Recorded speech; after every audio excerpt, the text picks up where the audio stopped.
नैनीताल जिले के प्रभारी मंत्री रेखा आर्य ने जिला योजना समिति की बैठक ली, जिसमें जिला पंचायत अध्यक्ष और सदस्य, जिले के सभी विधायकों के साथ ही ब्लॉक प्रमुख भी मौजूद रहे। इस दौरान कैबिनेट मंत्री रेखा आर्य ने विधायकों और अधिकारियों के साथ विकास कार्यों को लेकर विस्तृत चर्चा की। साथ ही साल 2023 और 24 में नैनीताल जिले के विकास कार्यों के लिए 65 करोड़ का बजट जारी किया गया। वहीं कैबिनेट मंत्री रेखा आर्य ने संबंधित अधिकारियों को विकास कार्यों में तेजी लाने के निर्देश दिए। उन्होंने कहा कि यह पहली बार होगा कि जब अप्रैल में बजट आवंटन के साथ ही सभी प्रस्ताव स्वीकृत किए गए हैं। इस दौरान हल्द्वानी से कांग्रेस विधायक सुमित हृदयेश ने कहा कि पिछले साल की कई योजनाओं का भुगतान अभी तक लंबित है। इसके अलावा कुछ विभागों के अधिकारी भी बैठक में नहीं पहुंचे थे, जिसकी वजह से उन विभागों पर चर्चा नहीं हो सकी। उन्होंने आरोप लगाया कि कुछ विभाग बजट मिलने के बाद भी उसे खर्च नहीं कर पा रहे हैं, जिससे विकास कार्य नहीं हो पा रहे हैं। नहीं, देखिए, इसमें जिला योजना की ये परेशानी है कि पुराने वर्षों का बहुत सारा पेमेंट लंबित है। तो 50% जो इसमें आवंटित है उससे 50% से ज़्यादा बल्कि पुरानी योजनाओं के पेमेंट के लिए ही है। तो इसलिए ये आप खुद लगा लीजिए कि इतना बड़ा ज़िला है नैनीताल, बजट इस बार ही बढ़ाया गया है। ठीक है, कुछ जगह योजनाएं दी भी गई हैं, लेकिन अभी भी दिक्कतें, परेशानियां बहुत हैं और कुछ अधिकारी पहुँचे नहीं थे यहाँ पे, पेयजल वाले और जल संस्थान वाले, और उनके विषय महत्वपूर्ण थे जो प्रतिनिधिगण हैं और अधिकारियों को भी पहुंचना चाहिए। तो ठीक है, अच्छे माहौल में जिला योजना की बैठक हुई, जहाँ सारे सदस्यों ने अपनी पीड़ा भी रखी, अपने क्षेत्रों की भी पीड़ा रखी। लेकिन जिला योजना का जो फंड है वो सीमित है।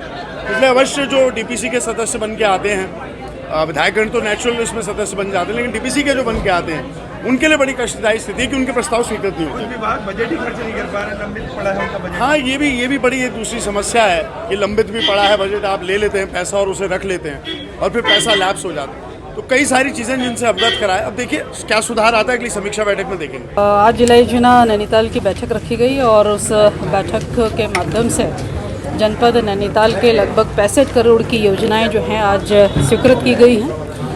उन योजनाओं के माध्यम से, चाहे वो जल संस्थान का हो, पेयजल का हो, उरेडा का हो, स्वास्थ्य का हो, सिंचाई का हो, नहर का हो, अथवा नाली ठीक करने का प्रकरण हो, सभी चीज़ों का संज्ञान लेते हुए उसमें वित्तीय स्वीकृति आज दी गई है।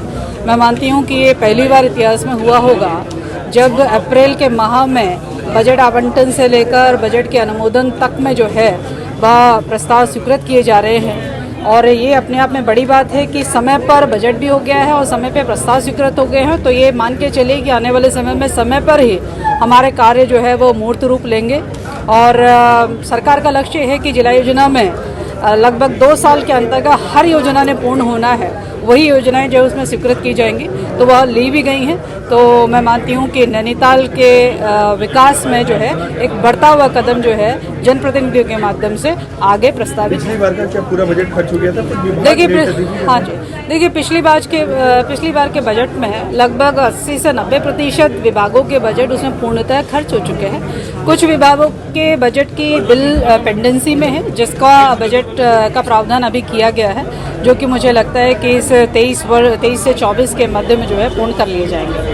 विकास कार्यों में तेजी लाए, इसको लेकर किस तरह की? देखिए, विकास कार्यों में तेजी आए, इसी को लेकर अप्रैल माह में ही जो है यह बैठक रखी गई है, ताकि संपूर्ण समय, क्योंकि टेंडर की प्रक्रिया भी होती है, उसमें अन्य प्रक्रियाएं भी होती है और अन्य औपचारिकताएं भी होती है, इसलिए अप्रैल माह में ही जो है जिला योजना की बैठक कर ली गई है। मैं समझती हूँ कि 2023 का पूरा एक वर्ष है उनके पास में, वित्तीय वर्ष है, जिसमें कि संबंधित संस्थाएं जो है जिला योजना के प्रस्तावों को स्वीकृत कर धरातल पर उतारने के लिए जो है वो सक्षम है।